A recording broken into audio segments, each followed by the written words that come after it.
नमस्कार, मैं हूं सत्यपाल और आप देख रहे हैं CWB हिंदी न्यूज।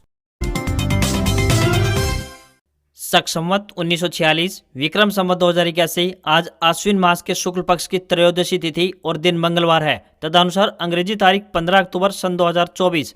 आज सूर्योदय सुबह 6:21 पर होगा, तो वहीं सूर्यास्त शाम 5:51 पर होगा। सबसे पहले एक नजर आज की सुर्खियों पर। हरियाणा में महिला कर्मचारियों को दिवाली का तोहफा, सीएम की शपथ ग्रहण से पहले 750 रुपए तक मानदेय बढ़ाया, 2 महीने पहले से होगा लागू। हरियाणा में टमाटर के भाव पहुंचे 7वें आसमान पर, लहसुन प्याज के दामों में भी जबरदस्त उछाल। आयुष्मान कार्ड धारकों की हुई मौज, अब हो पाएगा ज्यादा बीमारियों का इलाज, इसी महीने हो सकती है लागू। दिल्ली में इस बार भी बिना पटाखों के ही मनेगी दिवाली, आम आदमी पार्टी सरकार ने लगाई रोक।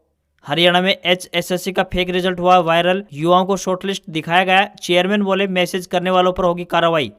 पूर्व सीएम भूपेंद्र सिंह हुड्डा को लगेगा कांग्रेस हाईकमान का बड़ा झटका, शैलजा के करीबी को विपक्ष दल नेता का जिम्मा संभव। करवा चौथ के दिन HPSC की परीक्षा होने से असमंजस में महिला अभ्यर्थी, तिथि बदलने के लिए उठाई मांग। 4 नवंबर को रेवाड़ी की सेना भर्ती, भिवानी के भीम स्टेडियम में होगा फिजिकल टेस्ट, परीक्षा पास करने वालों के प्रवेश पत्र यानी एडमिट कार्ड हुए जारी। 16 अक्टूबर को जम्मू कश्मीर सीएम की शपथ लेंगे उमर अब्दुल्ला, LG ने सरकार बनाने का न्योता दिया, प्रदेश से 6 साल बाद राष्ट्रपति शासन हटा। और भारत कनाडा ने एक दूसरे के 6 डिप्लोमेट्स निकाले, भारतीय विदेश मंत्रालय ने अपने राजदूत को कनाडा से बुलाया, कहा वहां उनकी सुरक्षा का भरोसा नहीं। और अब खबरें विस्तार से। मानसून सीजन बीत जाने के बाद हरियाणा में अब ठंड का आगमन हो चुका है। लगातार न्यूनतम तापमान में गिरावट देखने को मिल रही है। सबसे ठंडा जिला हिसार रहा, यहाँ सामान्य से 1.9 डिग्री सेल्सियस कम तापमान दर्ज किया गया, यहाँ 17.1 डिग्री तापमान रिकॉर्ड किया गया। इसके अलावा 4 जिले करनाल, जींद, महेंद्रगढ़ और सोनीपत का भी न्यूनतम तापमान 17 डिग्री सेल्सियस के आसपास रहा। बात करें अगर सबसे गर्म जिले की, तो वह सिरसा रहा, यहाँ 36 डिग्री तापमान दर्ज किया गया। मौसम विभाग द्वारा दी गई जानकारी के अनुसार आप बता दें कि आने वाले दिनों में प्रदेश में शुष्क मौसम रह सकता है। हालांकि 15 अक्टूबर के बाद मौसम करवट ले सकता है। हल्की गति की उत्तर पश्चिमी हवाएं चलने के भी आसार बने हुए हैं। ऐसे मौसम में फेफड़े, अस्थमा और हृदय रोग से पीड़ित लोगों को दिक्कतें सामने आ सकती हैं, इसलिए उन्हें सतर्क रहना चाहिए। मौसम बदलने से डेंगू जैसी बीमारियों के बढ़ने का भी खतरा बना हुआ है। ऐसे में विशेषज्ञ सावधानी बरतने की सलाह दे रहे हैं। पंजाब, हरियाणा, उत्तर प्रदेश समेत अन्य राज्यों से इन दिनों पराली जलाने की घटनाएं भी सामने आने शुरू हो गई है। इससे वायु प्रदूषण पर भी प्रभाव पड़ता है। हालांकि सरकार इन पर नियंत्रण करने की कोशिश में लगी हुई है। हरियाणा राज्य परिवहन विभाग झज्जर ने अप्रेंटिस पदों पर भर्ती के लिए आवेदन आमंत्रित किए हैं। जो भी उम्मीदवार इन पदों पर आवेदन भेजने के इच्छुक हैं, वे आधिकारिक वेबसाइट के माध्यम से अपने आवेदन ऑनलाइन तरीके से अप्लाई कर सकते हैं। आवेदन करने की आखिरी तारीख 16 अक्टूबर 2024 है। दस्तावेज सत्यापन की तिथि की बात करें तो 16 अक्टूबर 2024 ही रहेगी। दस्तावेज सत्यापन का स्थान कर्मशाला झज्जर प्रातः 10 बजे तक रहेगा। आवेदक 50% अंकों सहित 10वीं पास या संबंधित क्षेत्र में ITI धारक होने चाहिए। किसी भी वर्ग के उम्मीदवारों को कोई भी आवेदन शुल्क जमा नहीं करना होगा। इन पदों पर आवेदन भेजने के लिए उम्मीदवारों को आधिकारिक वेबसाइट पर जाना होगा। हरियाणा सरकार ने आंगनबाड़ी कार्यकर्ताओं व सहायिकाओं का मानदेय बढ़ाकर उन्हें दिवाली का तोहफा दिया है। सैनी सरकार की शपथ लेने से पहले सरकार ने उनके मानदेय में 400 रुपए से लेकर 750 रुपए तक बढ़ोतरी की है। उनका यह मानदेय अगस्त महीने से लागू माना जाएगा। महिला एवं बाल विकास विभाग की तरफ से इस संबंध में सभी जिला कार्यक्रम व विकास परियोजना अधिकारी को पत्र जारी कर दिया गया है। हरियाणा में तकरीबन 23,000 आंगनबाड़ी कार्यकर्ता और 21,000 आंगनबाड़ी हेल्पर कार्यकर्ता काम कर रही है। मुख्यमंत्री नायब सिंह सैनी ने 9 अगस्त को आंगनबाड़ी कार्यकर्ताओं को मानदेय बढ़ाने की घोषणा की थी। हालांकि उसके एक हफ्ते बाद ही राज्य में आचार संहिता लागू हो गई थी। चुनाव संपन्न होने के बाद सरकार ने इसे लागू कर दिया है। नए मानदेय के मुताबिक 10 साल से अधिक अनुभव रखने वाले आंगनबाड़ी कार्यकर्ताओं को अब 14,000 रुपए का मानदेय दिया जा रहा था। इसमें अब 750 रुपए की बढ़ोतरी की गई है। बढ़े हुए मानदेय के बाद इन्हें अब 14,750 रुपए मिलेगा। वहीं आंगनबाड़ी सहायिका की बात करें तो इन्हें 7500 रुपए दिए जा रहे थे। इनके मानदेय में 400 रुपए की बढ़ोतरी दर्ज हुई है। अब इन्हें 7,900 रुपए मानदेय मिलेगा।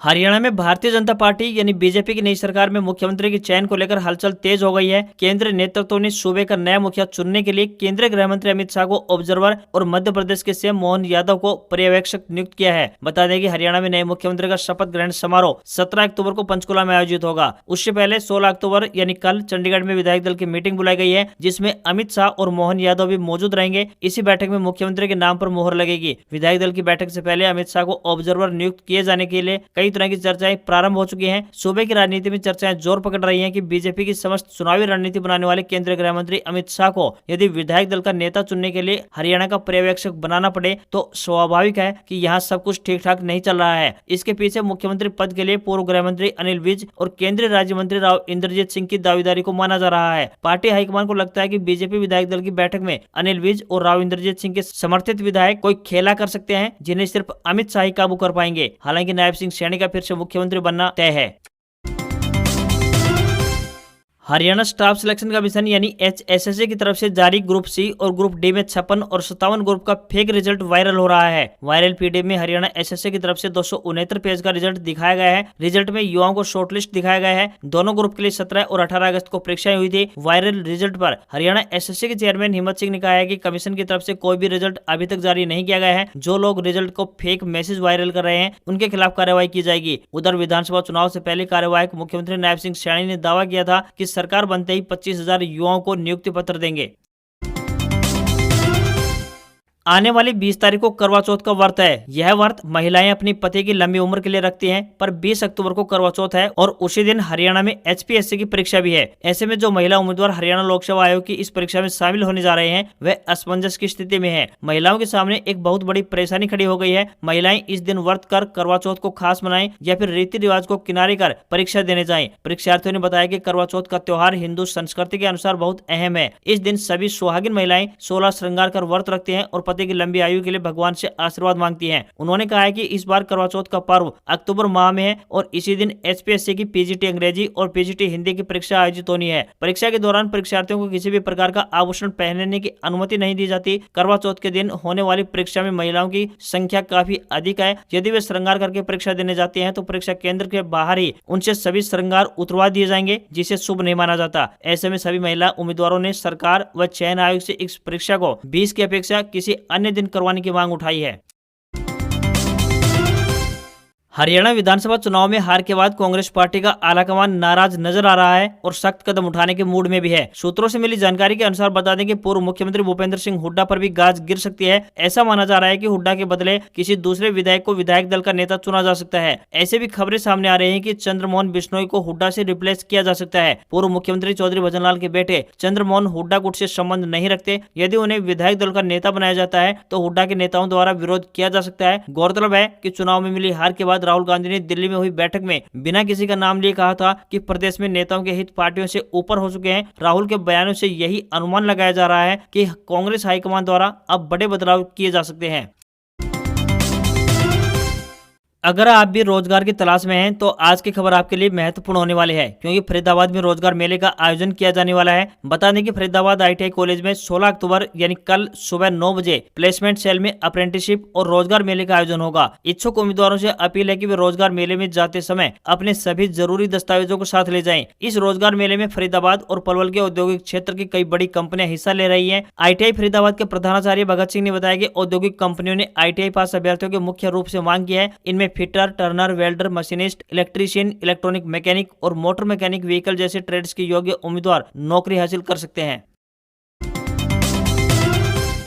त्योहारी सीजन पर सब्जियों की आसमान छू रही कीमतों ने आमजन के रसोई घर का बजट बिगाड़ दिया है। लोगों को अब सब्जियां खरीदने के लिए अपनी जेब को और अधिक ढीली करना पड़ रहा है। जो टमाटर कुछ दिन पहले 40 रुपए किलो बिक रहा था, आज उसका भाव 100 रुपए प्रति किलो के पार यानी शतक लगा चुका है। हिसार में सब्जियों के भाव की बात करें तो 40 से 60 रुपए प्रति किलो बिकने वाला टमाटर आज 120 रुपए प्रति किलो पहुंच चुका है। तो वहीं मटर और नींबू का भाव भी 200 रुपए प्रति किलो को पार कर चुका है, जबकि धनिया भी 300 रुपए प्रति किलो तक बिक रहा है। इसके अलावा लहसुन की कीमत 530 रुपए प्रति किलो हो चुकी है। हरी मिर्च 100 रुपए प्रति किलो तो शिमला मिर्च 160 रुपए प्रति किलो और गोभी का भाव 80 रुपए प्रति किलो तक पहुंच चुका है। प्याज 70 रुपए प्रति किलो बिक रहा है। सब्जियों की बढ़ती कीमतों का आलम यह है कि अब मंडी में वैसी चहल पहल दिखाई नहीं दे रही है जैसी कुछ दिनों पहले तक नजर आया करती थी। बता दें कि अगस्त में हुई बारिश से सब्जियों की पैदावार प्रभावित हुई है। इसके चलते आज सब्जियों में बेतहाशा वृद्धि हो रही है। वहीं हरियाणा में राजस्थान और महाराष्ट्र से आने वाली सब्जियों की आवक में कमी भी आई है, जिसके चलते सब्जियों के दाम आसमान छू रहे हैं।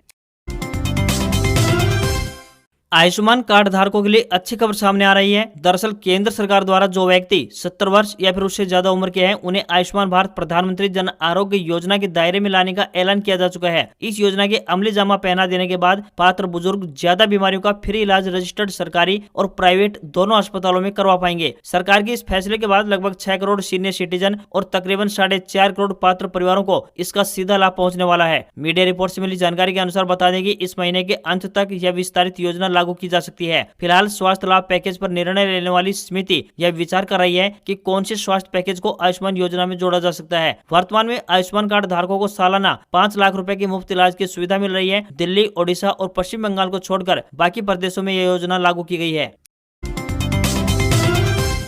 राष्ट्रीय राजधानी दिल्ली में पटाखों पर पूरी तरह से प्रतिबंध लगा दिया गया है। दिल्ली सरकार ने पटाखों पर बैन लगाने से जुड़ी एक अधिसूचना जारी की है। अधिसूचना के मुताबिक दिल्ली में पटाखों के बनाने, स्टोरेज, बिक्री और फोड़ने पर 14 अक्टूबर से लेकर 1 जनवरी तक के लिए बैन लगा दिया गया है। बता दें कि दिवाली के मौके पर एयर क्वालिटी खराब न हो, इसे ध्यान में रखते हुए ये आदेश जारी किए गए हैं। पर्यावरण मंत्री गोपाल राय ने इस संबंध में एक नोटिफिकेशन जारी किया है, जिसे उन्होंने सोशल मीडिया प्लेटफॉर्म एक्स पर साझा किया है। सर्दियों में बढ़ते प्रदूषण को देखते हुए आज से यानी 1 जनवरी तक पटाखों के उत्पादन, भंडारण, बिक्री व उपयोग पर प्रतिबंध लागू किया गया है। दिल्ली सरकार का कहना है कि इस नियम का पालन न करने वालों के खिलाफ कड़ी कानूनी कार्रवाई की जाएगी। बता दें कि दिवाली पर पटाखे फोड़ने से हवा में धुंध और विषैले तत्वों की मात्रा बढ़ जाती है, जिसके चलते आंखों में जलन और खुली हवा में सांस लेना दुभर हो जाता है। सरकार का उद्देश्य है कि सभी मिलकर इस प्रयास में सहयोग करें और एक स्वस्थ और सुरक्षित दिवाली मनाएं।